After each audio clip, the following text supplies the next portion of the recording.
I'm Greetings. particularly interested in knowing more about the ancient Egyptians and the extraterrestrial involvement in that society. And Mm. I was wondering if the pyramids and any other megalithic sites from other ancient civilizations, are they like a healing point or a communication point or a place to train people to elevate their consciousness, or what is the purpose of those sites? Over to you. Very good question. When you talk about ancient Egypt, you have to acknowledge that the ancient Egyptian mystery system was, is, and still, was and still is the highest mystery schools of learning on the planet. And all races, be it from the Hindus and the Greeks and the Romans, they all came to Egypt to sit at the feet of those venerated masters to learn. But being that these are wise scientists or priests or deities in human form, they were only given 3 degrees of 9 degrees. Okay. Those 3 degrees of information, I didn't say affirmation, of information is what locked them into person, places and things. So what they were given, the Greeks and the Romans and other races, they went back to their respective lands and taught their people what they learned from these venerated masters. But they had to put it in a way that that the people could relate to it. Yeah. The Greeks now, when they went to Egypt and came back, they were persecuted because of the information that they received from these venerated masters. Now, for example, the Greeks, they sat at the feet of one deity called Tahuti, which you mentioned earlier on. And they went back to their land and they morphed a character who they refer to as Hermes Trismegistus. You may have heard of the term called the Hermetic Principles, or the 7 Hermetic Principles. Well, actually, that's coming from the 9 principles or the 9 doctrines of Tahuti, you see. However, they got that information and a lot of people are teaching from it today. But also, what they also did is they learned from these masters, came back and reversed it, and based on the knowledge that they learned, they spellbound the planet with what they've learned, you see. So, in essence, in ancient Egypt and the pyramids, these were sites not just of learning, but of initiation, and the pyramids itself and these structures were built by extraterrestrials with the help of human beings, you see. Because if you look at the hieroglyphs now on the walls, first of all, if you look at the structure, especially if you go to Luxor or Karnak temples there, you see how vast the structures are. And if you look at the hieroglyphs, you notice how it's like inches deep. So they had to use some form of laser technology in order to make those inscriptions. Certain materials that they used was one is such as diorite, which is about the same hardness as diamond and granite. How were they able to do that? That is extraterrestrial technology. So not people say no, as human beings, no, extraterrestrial technology. They held and they still hold the highest of sciences on the planet today. You see, don't you have any brothers? Yeah. See, a lot of the time when we talk about Egypt, we talk about it like in the past tense. But we are those Egyptians today. We're still here. We're alive, and we are descendants of our ancestors, and they taught us. And the reactivation of the DNA today is why the master is here, and is getting us to remember who we are. So even when we use terms like Egypt, that's what other people refer to it as, you know, Aegyptos from the Greeks. So before the dynastic period, right, Egypt existed, but it was what they refer to as Neolithic. They refer to it as Napata, Meroe, the Nile Valley. So when you go to Egypt today, who people are encountering as the Egyptians are not the original Egyptians. Yeah. So that's why when we talk, we say we're talking about the the original Egyptians, because today you got a lot of Arab influence, because the person known as Ishmael, who was the son of Abraham, who was from Mesopotamia, dealing with the whole Anunnaki story, who becomes the patriarch of the monotheistic religion, he had a child with a being called Hagar. Because in Christianity, they tell you Abraham had 3 wives, right? Hagar, Keturah, and Sarah. Hagar was an Egyptian. And so they birthed this child called Ishmael. So you have the Ishmaelites and you have the Israelites. And in religion, they try to make the Egyptian look like the bad people and make the Israelites look like the good people. Because the whole point of Pharaoh, the whole going to Egypt to free the Israelites, when you look at that story, you have to remember that they're talking about these people that came to Egypt and were there for 430 years, which people mix up with the 400 years of when we'll get to a point where the 6,000 years after the slavery. So there was two major slaveries, or what they call slave trade. Yeah, but we know it was a kidnapping of people. And one was in the 1400s and the other one was in the 1600s with someone called Prince Henry, the navigator. Yeah. So that 400 years brought us up to the year 2000. And that's when this information, our ancestors knew that there's going to come this period where we will reawaken. So when they used to mummify, they did that to preserve the DNA and the genes. Yeah. Because they knew in the future, genetics was going to play an important part, because the Human Genome Project was done in 1953. And then they started to dig up the mummies, take their DNA to try and study who these are and who on the planet is the children of those beings. So what we're basically saying is that you go on the walls of Egypt, the stories and the different things that took place, like the gravitation, it's all on the walls, but you need to know how to read it, which is the hieroglyphics. The hieroglyphics is just a script of our language that we speak today, which was the first language on the planet, which other people then took, and it started to form different dialects. So today, people try to read the hieroglyphics by way of, people say, the metuneta, right? Which just literally means the language of the gods, or the language that the gods spoke, but they don't know what that is or can't interpret it. So our teacher, Dr. Malachi Ziyot, the master teacher, being a linguist, he is able to interpret and translate all of those writings.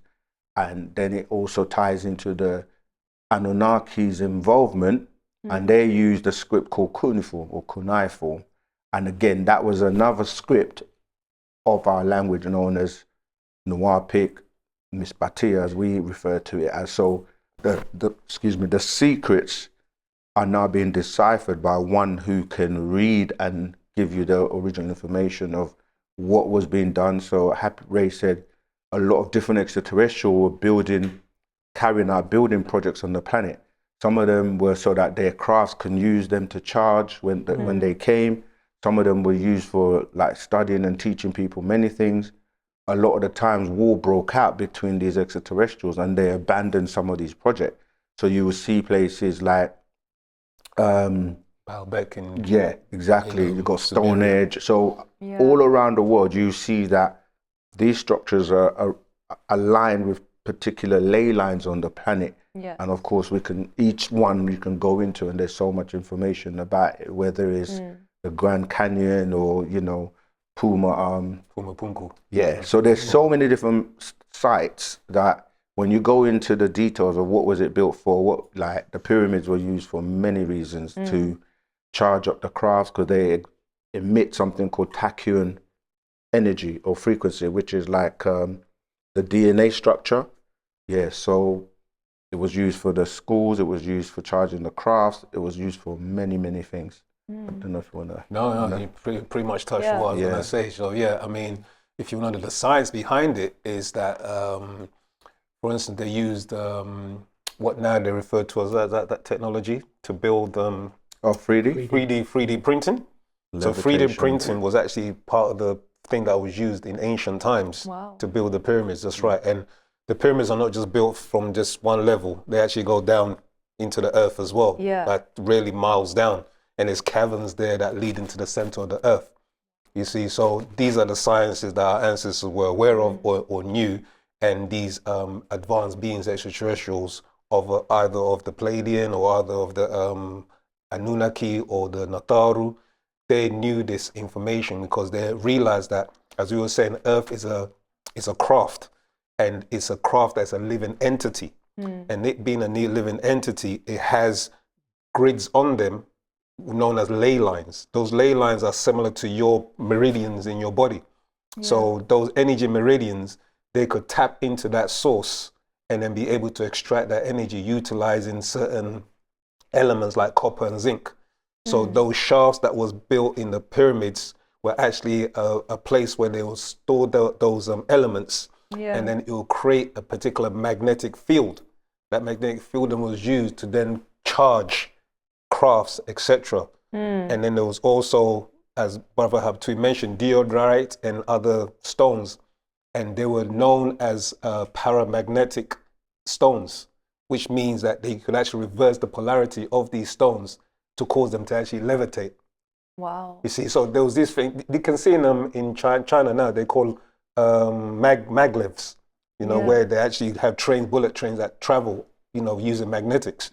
So this science is available. Nikola Tesla was one of the very pioneers of this technology, but they had to keep him quiet, so they got rid of him, you see, and then brought out electricity by way of Edison. So all of these things is what the ancients, our ancestors, were aware of and knew about and how to harness it.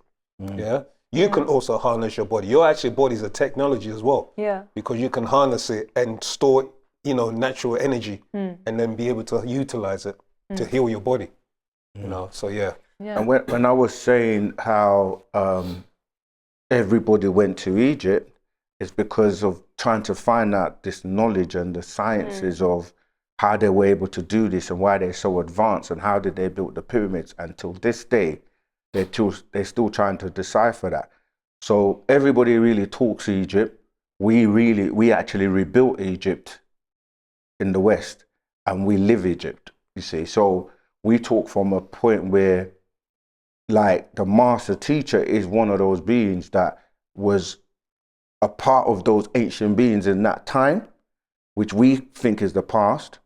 He's here now, and he is also able to tell us about what people call in the future, you see, and he is the pharaoh known as Amenubi-Rapata of ancient times. And so we can go into more details if you want, but I don't know, Happy Ray looks like he wants to build on that. I'd build what the brothers are saying, because we had our own land in Easton, a place called Easton in Georgia, and it's like, we call it Tamare, Egypt of the West. And on that land, we had pyramids, and obviously not like Giza, we had pyramids there, and the master we had structures or sites there for initiations, and we had ceremonies that was never been reenacted in 10,000 years. For the feminines, we had ceremonies for them, the sisters of Isis, we had the procession of Osiris, the being Osiris incarnated into the master, and we had a procession for that. These are ceremonies never reenacted in 10,000 years. And yet, so that is what he was preparing for the people. And there was no entrance fee, just go in there. The only thing you had to pay for was $32 and buy the book, and that was about it. And you want some food and drink. The master never passed around a bucket so you can put money in, like you do when you go to church or whatever. I just wanted to bring your attention to this because he has many, many books, right? This is called Mission Earth and the Extraterrestrial Involvement, because like Sia said before, this is definitely a plan ET, and they were involved from the inception. So there is a lot of books and scrolls we have that, you can get hold of to read when you want to get more information. But go on, you had another question. Yeah, I wanted to ask, what happened to all of this knowledge that just seemed to disappear, and all these civilizations that just from what seems from one day to another just cease to exist. And is that like part of the cyclical kind of nature of balance, that there, of course, we should all strive to elevate our consciousness, but at the same time we do need a balance between light and darkness? And is this part of that like cyclical balance that kind of gets self-restored, or was it accidental, or was there a power shift in other beings? It's funny because your mental processing, which is your reasoning, is actually alluding to a lot of the truths within your question, because all the things that you're actually trying to elucidate the truth from, you're answering them, but you just need confirmation. You understand? So yes, there have been cyclical. We call it the 24,000 year cycle. So every 24,000 years is a renewal of our, as Natharu or children of the Natharu, that's our way of life. Now 24,000 years also is part of the planet as well, goes through a cycle, which is 24,000 year cycle. And that's split into a quarter. So you have 6,000 years, which is known as the sun cycle, 6,000 years, which is known as the moon cycle, and they alternate. So right now, we've entered into the sun cycle, which happened from the year 1999, 2000 stroke. And we had spoke about that, call it the Aquarian age and many other things like that. So when that cycle starts to now come through, the hidden mysteries or the hidden things have now been revealed by the being known as Seken said, Amon Nubi Re'e Achach Patah. He's that Pharaoh that will unveil all those hidden mysteries and teach us to the point where we raise our consciousness, you see what I'm saying? And we become the students of that particular high teacher, high priest. And then we as students go out into the world to reveal that to the rest of humanity. So that's what our job is, you see? So that cycle is the day and time you're living in. And there have been societies that have sprung up from the teachings of this particular being known as Tahuti, etc. Some have utilized it for their gain. Some have utilized it to suppress. Do you see what I'm saying? Some have utilized it just for their own benefit, etc. So it's like what's taking place is that whoever gets their hands on knowledge, they can do two things with it, isn't it? They can suppress it or they can share it to the public. But we know that because of the cycle, that last cycle I spoke about, the moon cycle, was one of the worst cycles for humanity. Why? And essentially, because the moon cycle brings with it negative thoughts and negative energy. Do you see what I'm saying? In the moon cycle, the sun cycle brings the opposite. Okay. We call it a 6 ether and 9 ether. So 6 ether is opposite of 9, and 6 suppresses while 9 lifts. You see what I'm saying? Remove the oppression. So this is what we're in now. So that last 6,000 years is when many of the atrocities that humanity has been, involved in has happened in that cycle, you see? And we're just now we're now into the year 6025. In our calendar, we call it 625. It's 25 years from the last... 26 years now from the last moon cycle. That's what we're entered into. So those 26 years, there's going to be a lot of revelations that are taking place, revealing of things, not revelations of the Bible, but I'm just saying revelations, and you're going to see a lot more changes taking place. Of clarity and... exactly. Simply, if you think about energy and balance, let's say you've got 2 circles, and all bad should be in one circle and all good should be in one circle. But there is a balance if both circles are equally in terms of their quantity. But what happens is, and you talk about that, like the middle being the center, and then the scales can tip in one way or the other. And depending on how it tilts, the beings on the planet are affected. So in the last 6,000 years, it was tilted more to the disagreeable with all the chaos and the wars and all the conflicts that go on the planet, because religion was introduced in that last 6,000 year moon cycle.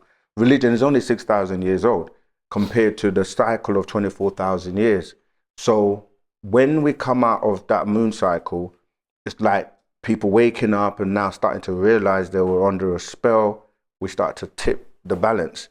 Ideally, all the people that are in the disagreeable or bad circle are meant to be in the other circle. And it's okay if the two circles are balanced. This is where the whole concept of the feather of ma'at and the deeds that you do, because you're both agreeable and disagreeable as well. You have 180 degrees of, people say bad and good, but it's really energy, like positive and negative, because you need the both for polarity and for the balance.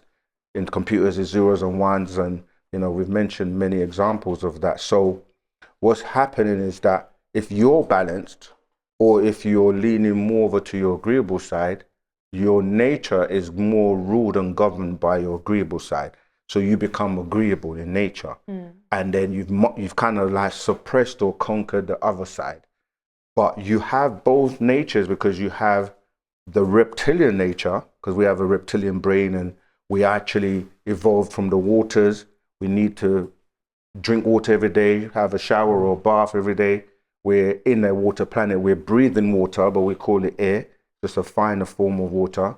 So the reptilian side of you, these reptilian beings, they appeal to that side by constantly advertising, promoting, and marketing disagreeableness and 6 ether forces. The sex force is one of those forces they use a lot. So you have to be aware that you're being manipulated and a lot of things are distorted to appeal to your reptilian nature. But you have what people will consider their God or their good nature. So once you understand that, you've got to, and your ancestors as well, that align with you, because you've got those that are agreeable, you've got those that are disagreeable, making up your 29 or less personalities. Each one of these personalities can influence you on a daily basis, because you've got a radio in your head. You hear their voices, as well as the external voices from the extraterrestrials and beings on the planet that are running the world and manipulating people's emotions and feelings. So it's really about you learning to suppress all the disagreeable 6 ether forces within you and leaning more to the other side, so you can elevate on all the different realms and levels. Yeah, so it's a lot. I just want to talk about two things, elaborate on two things.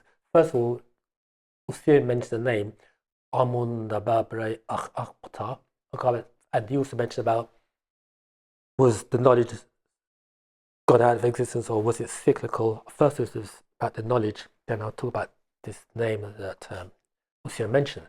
First of all is that these wise scientists, females and males, feminines and masculines, they knew of the cycles. So what they did with the mystery systems, the hidden knowledge, the knowledge, it went underground. These orders went underground, and they'll wait for an appointed time for it to be released or revealed. So it was the information or these higher mysteries was concealed. The mystery schools and the people, the priests, etc., and priestesses, they went underground. However, they taught selected people, very few people they taught, and the people who they taught had to conceal themselves in religion. That's why earlier on, Saken mentioned about an order of Muslims called the Sufi orders. These are the spiritual, the mystic orders of Islam, and you had those of the Essene orders. So they held the mystery systems, be they from Iraq, Iran, from Egypt, etc., or Syria. They held the secrets, and they secret, or even Sudan, they held the secrets, and to selected students, they're able to transmit or relate these secrets to the students until an appointed time, until one called Amun Nubi Ra'akhpata came. Or we say Amun Nabab Reye Akhpata, which is the master teacher. Now, Amun Nabab Reye Akhpata translates as Amun, I'll say like this, Amun Nubi Ra'ach Pata. Amun, the hidden one. Nubi, gold. Ra'ach, which is the ether, and Pata is the opener. It is a state of mind which is achieved when one intakes what we call mafkhuzat, or liquid gold, or monatomic gold. I don't know if you heard about that. Liquid gold, you heard about that? Yeah. Right, because it is this liquid gold, when it's ingested, transform an individual into a deity, and they could converse with the higher beings. Once you have taken in this liquid gold, you become an Amun Nubi Ra'ach Pata, like the master teacher. So this is what he's raising up. So that reacts also with, we mentioned earlier on, with a gland called the barotheric gland, which reacts with the brain, reacts with the pineal gland and the pituitary gland, also melatonin and serotonin, because the mafkhuzat, or liquid gold, is a component of 8 elements called, the monatomic elements, or the platinum group elements. So we could go into that in detail. So yeah, that's a very important name to take hold of. It's also referred to as Amun, Nabab, Reye, Akpata. Amun, again, the hidden one. Nabab, galactical master. Reye, which is the sun. Akpata, etheric. Pata is opener. So these are different names or different attributes of this title that relates to not only the master teacher, but to those elite few who will get that liquid gold and the reactivation once again of that barotheric gland, and the transformation from not just mere humans but into deities once again. And with the reactivation of the barotheric gland and the ingestion of the liquid gold, you'll be able to transform yourself into a craft and leave this earth plane. And just the name that he's mentioning, Amun, right? In ancient times, this is the same being that all religions have adopted, where they end their prayers with. So in Christianity, they will say Amen. Yeah. In Islam, they say Ameen, and then in the Judaic, they say Amen.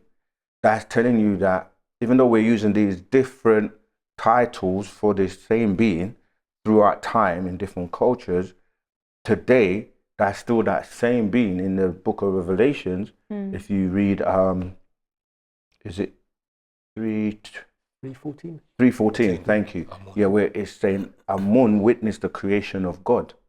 You see, that Amun is tying you back to ancient Egypt, and tying you back to this being. So he's the one that knows and holds the secret and keeps the book and the list of those beings. Remember, I mentioned that all information is recorded, and you're on this list, on these records that are kept, and you can be on it 1 minute and you can come off of it. So it's about staying on it, and in Islam they refer to it as staying on the Siratul Mustaqim. So really, everyone has the opportunity, based on their behavior and their actions and the knowledge that we're sharing, to decide whether they, either when they physically are unalived, you can travel that way as a craft, as a being, or if you are able to, say this planet gets to a state where it's imminent destruction, selected beings, those beings that are chosen and have received their barotheric gland, can be taken on a craft. Like we're talking about extraterrestrials, you can go on an actual craft and be taken away to be groomed and then come back to help save the planet. Or you can, when you're going, just go and don't come back if you're taken to other worlds. So this is what's going on the planet, and people have to learn and know what's really going on. But you're not going to know this information or be taught what you should be doing if you're not studying Wusabat under the master teacher that is here. Yeah.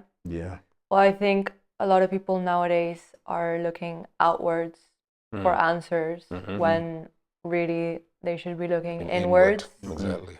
And expanding a bit on this, I was wondering where you guys get your information when or if you tap into the pool of consciousness? Is that something you do within, or do you get certain messages from these celestial beings? That's a very good question. And see these scrolls here that Saken has brought us today? In ancient Egypt, I don't know if you heard the term medu netra. We talked about this earlier on. Medu netra. Yes. Medu, let's say words, and netra, let's say words of the deities. Well, they don't really have the tones, but the master's given us the tones. It's Pa, Madat, and Pa Nasaru, the words of the deities, or say the words of the overseers, say the word of gods. Okay, these scrolls here is alive, and within each word there's a gap.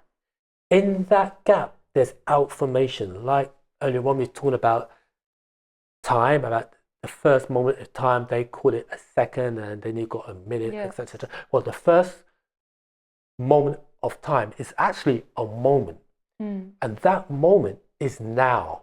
Then after now, then becomes a second. But within that moment, there is outformation. There is a dimension. There is a time frame outside of this three-dimensional time frame. So going back to the books, within the books are very much alive, and when you read it and you absorb it and you begin to get an understanding of the books, what it's doing is transforming you, as Saken mentioned earlier on, from a solid into liquid and then into gas or an etheric state. So what is actually happening inside your mind is that you are creating new neurons, a new neural, it's called neuroplasticity. Yeah, the communication from one neuron to the next is called a synapse. So you are increasing the synapses and you are increasing new neurons. And as that is happening, your intelligence is also expanding as well, you see. So there's a lot of things going on. And as that happens, now, go back to your question, you begin to receive outformation from your ancestors or from higher beings. So as you're talking, bam, it's coming out that way. You start to reason. So that that mental reservoir, you have what we refer to as an etheric cord. Correct. Okay, the etheric cord is like a very thin cobweb-like energy cord that's linked into your etheric being, which is linked into the mental reservoir. Do you understand? Yeah. So when, as you said, as you progress in your spirituality growth, you then start to tap into that part of you which is able to draw from that mental realm and from that mental reservoir. And then what your mind does is once it relays it to your brain consciously then interprets it, and then that goes into the cells of your body, and then you have the inspiration, what is called inspiration or awareness. So this is the process that's actually taking place. There's we do a lot of science, as you've noticed. We speak a lot of scientific things. So one of the things that was explained to us, Partner Babianun explained, you got something called a medulla oblongata. You got something called the corpus callosum. And these are actual parts. The corpus callosum is the left and right brain, and there's like a bridge. And that bridge, when you start to apply Wu Sabat or our teachings or any form of spiritual teachings to your life, that corpus callosum starts to grow and get stronger in being able to transfer information. You see what I'm saying? So as you're tapping into that mental realm, that awareness and the field of energy starts to expand, and then your awareness becomes much more, and then you become more. I mean, by the way your demeanor is like you're already kind of like there anyway. Do you know what I mean? So this is the kind of thing that, and being that you're soulful being, that soul that we're talking about, once you link with that, which is linked into your ancestors, they will be able to then give you the information that you require to exist. I've got to say something quickly because I can see the red flag, man. Happy Ray said something about taking the mathematical Z, or it's known as atomic, monatomic gold, etc. Not everyone that takes it is going to get the same effects. And today there are lots of fake versions online that people are taking to try to get that that conscious, and in ancient times, people, Europeans particularly, or the Adamites, they actually used to dig up our ancestors and crush the bones and ingest it or drink it because they thought that they could get that, what they refer to as the elixir of life, or to live forever. That's so because wrong. they're looking, but these are the things that happen. And when you say live forever, I think Usia mentioned earlier on, these beings that come from different planets and so on, because they live for thousands of years. Yeah. That's what they thought it was about, getting that so you can live forever. But there's a lot more to the science. But if they don't have a concept of time as we know it here, then their aging also must be very different. That's right. They don't age like people do over here. Master teacher said it like this, right? They found the secret to death. Yeah. Yeah. So I just want to quickly say something here, though, for all of you here, and it's for anybody who comes across right knowledge. You don't find right knowledge finds you. You don't find wolves about finds you. You know, so you're not here because of chance or luck. It's because you're meant to be here and receive this information. Based on your vibration, your frequency, your sound, right reasoning.